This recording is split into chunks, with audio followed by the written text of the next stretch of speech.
Welcome back to another video. In this video, I'll be going over the Thus Spoke Kishibe Rohan chapter, Poaching Seahorse.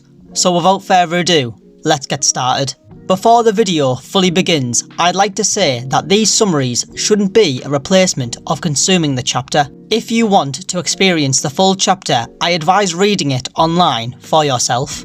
The chapter begins with Rohan eating abalone risotto at Tonio's restaurant. After eating it, his eyes start to become misshapen and droopy as they begin to heal and get rid of his eye strain. Rohan begins to speak with Tonio as he notices a girl in a wheelchair in the back of the restaurant. He seems confused, but his confusion is broken when Tonio asks Rohan if he would like to join him on retrieving more abalone from the Morio coast.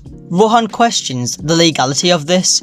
Tonio says Rohan only needs to hold a flashlight, while Tonio will be the one poaching them.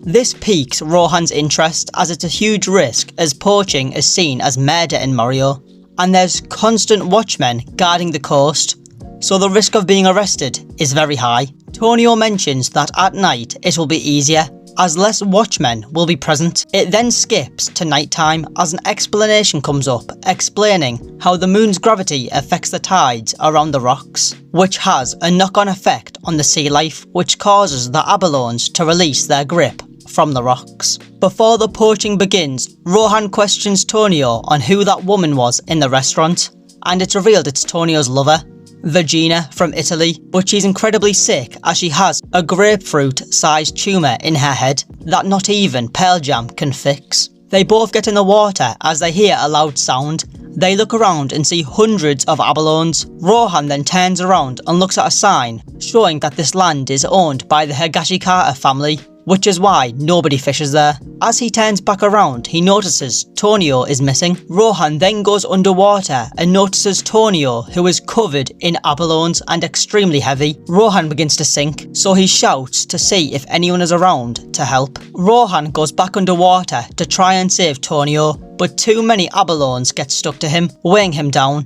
This forces Rohan to take his clothes off. As Rohan gets deeper underwater, more and more abalones get stuck to him. As he's now stuck underwater, he notices some skeletons. This is when Rohan notices all the information Tonio had about this information were a trap to lure in poachers to their death. Due to the severity of poaching history in Morio, people used to receive the death penalty for poaching, but after the laws changed, this trap was set to kill those who dared to poach. Rohan then notices an octopus nearby and commands the octopus with Heaven's Door to attack the abalones, as abalones' natural predators are octopi.